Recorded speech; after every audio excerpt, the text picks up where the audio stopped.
And welcome back to more Bucky here, where now it is time to jump ship and blow this so-called popsicle stand. And the way we're gonna do that is we gotta get this on this little hovercraft, or something like that. Kinda hover ship. Fortunately, this isn't the Scooty Puff Jr., so we should be okay. And either way, you have to admire these toads and their loyalty, because they try to jump up, grab your ship, and pull you back down with them. And if they do end up catching you, it's in your best interest to just take the spikes and then just kill them that way. Okay, I don't really need this now. And also, they all have different skill sets. Like, you can use a Deadeye's blaster to fire in 3 different directions. You have Bucky that can shoot in 2 directions, and you also have Willie, who has the strongest laser, and then Jenny also has the fastest one. So you can use that to your advantage. But now that we're done with that first phase, what we gotta do is just blast our way through these things. And whenever you end up breaking them, the pipes are gonna close, so it's really easy to get crushed by those things if you're not careful. And either way, this part's not too tough, just as long as you just remember to get the hell out of there. Just once you break the glass. That's really all that there is needing to be known here. And also, it's also important to follow the arrows just so you know where you're going here. Just because they give you your way out. And see, this next part really isn't too bad. It's just trying to figure out what goes where. I think that's the second time I faced through a ship. But not that I'm complaining, because we got ourselves our first of many bosses in this stage. And this thing is kind of strange, and what it does is just shoots at you. But either way, it's not too tough to worry about, but it's just really more of a timing thing. And also, I think the ricochet actually does hurt this thing, so at least you can use that to your advantage. Also, I'm trying to kind of get in between both of these sections, just so I can do more damage that way. And see, unfortunately this thing does take a while, and once you break off the first part, it just starts shooting in all sorts of different directions. So what we gotta do is kind of move with it. Also, I really do like this stage because it does a good job of taking the shooter genre and just doing a really good job with everything. Whether or not it's quick action, a lot of stuff to attend to, different weapons, it really does its good job. Well, we're gonna get Bucky going here, after we get a life. And see, although I would have to say, out of all the stages in this game, the magma tanker was actually my favorite one. Just because I do like everything it throws at you. And now we got our final showdown with a toad ship itself. Even though this is actually the second to last boss, but I mean, it's still gonna be tough. Alright, just, yeah, I'm trying to trigger this one boss fight, and just because, I do need to... Damn it, didn't get rid of him. Alright, well, we got rid of one turret.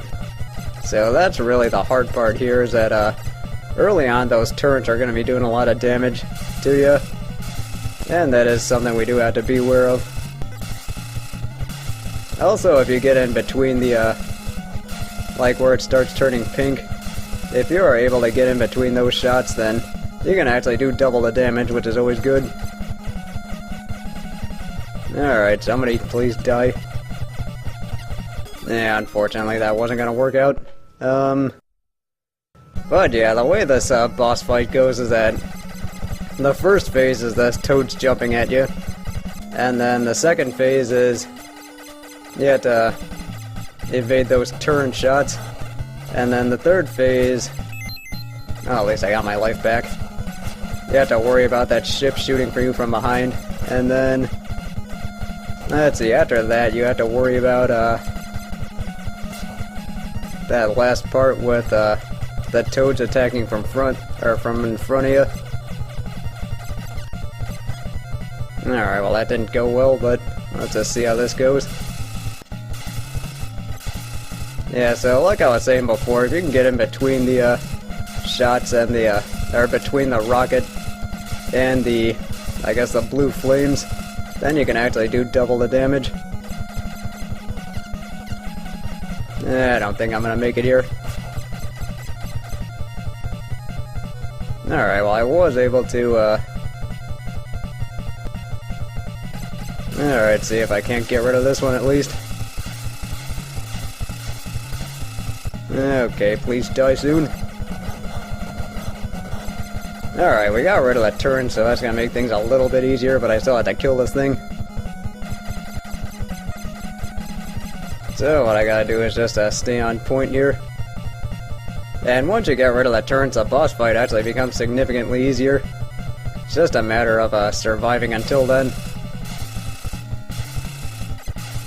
Alright, give me something good here.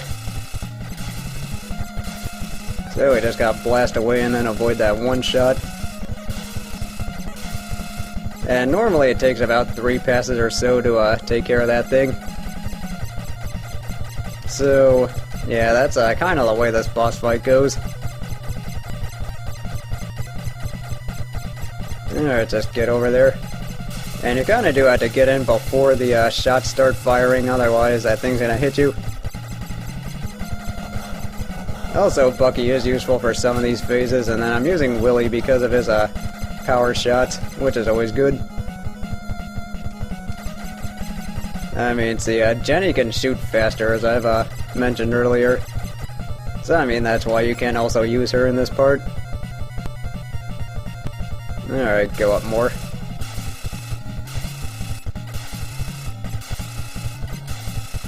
Let's see, can I kill this thing on this turn?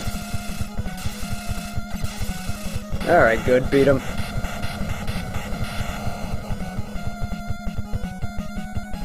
So now that that's done with, it gives you a chance to refuel. Or not really refuel, but you get the point. Get extra lives, get extra health.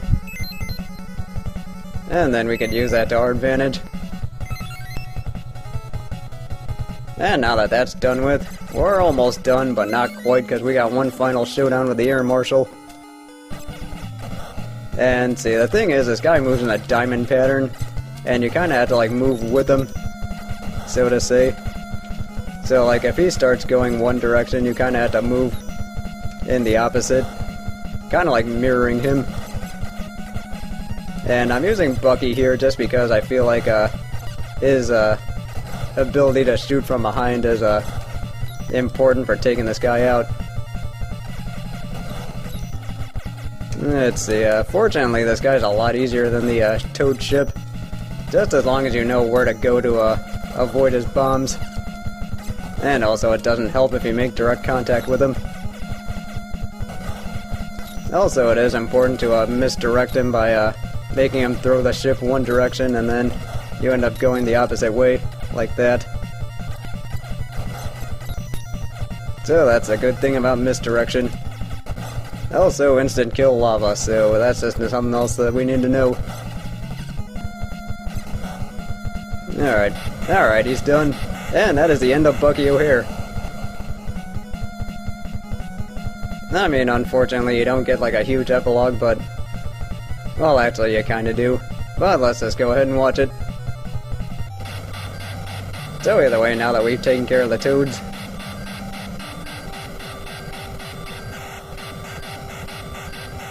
so we've taken care of the Toads, but in the epilogue it just says we got a little bit more work to do.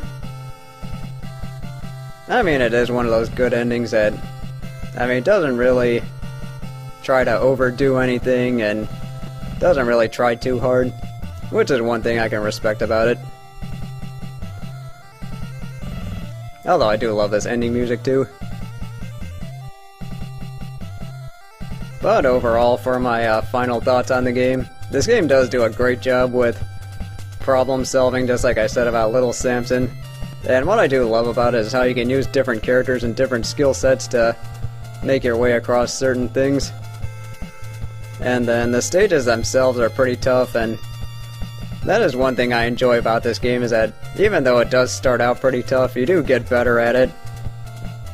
And also you do kind of get to grow your skill as the game goes along. And also the music is fantastic too. I mean, that's something that always helps. I mean, this was a Konami game, so they always knew how to make good music. And it was also brought up in the comments in the first episode, I think, where you had the same pause music or the same pause thing that Konami games do. And I mean, that's a pretty common thing with most video games. I think Sunsoft kind of did the same thing with theirs with Gremlins and then Batman Return of the Joker. And then, let's see, I don't think Capcom ever did it, but I think, yeah, I don't know, I think that might be it. But regardless, I think I might have to show off a little bit of hard mode, but that shouldn't be that big a deal. But with that said, up next we're going to be going back to the PlayStation era. And this is one I'm really looking forward to. I'm going to be covering Gex Enter the Gecko. And that is going to be my first PlayStation game in a while, and that is actually one of my favorite games on the PlayStation. Or the entire Gex series. Or I mean just the 3D Gex games in general. I mean, they're both fantastic games, and I am going to be covering both of them, but we're just going to start with the second one. Which is actually, the first Gex game was a platformer, a 2D platformer. It was okay, it wasn't great, it wasn't bad. But that's really all I could say about it. I mean, I'll cover that more once we get to Enter the Gecko. Let's see, since it is spring break for me, I mean, I can record a little bit more, which is always good. I mean, I don't have tests to study for now, but I mean, I can get a lot done in this week. I also like this montage with everything you did like over the course of the game. Which is something that makes you... Which is one thing I actually like when games do this. But I mean, yeah, that's pretty much it for the rest of my commentary. And I think we're almost at the end of this montage here. I mean, some of the gimmicks this game used, they actually did some really advanced stuff for NES. I mean, this was 1992, so they were good to go with those things. And see, yeah,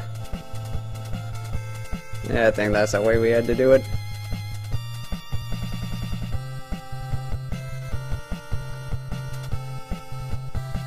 Let's see, I think either this one and then maybe one more, then I think it should be done.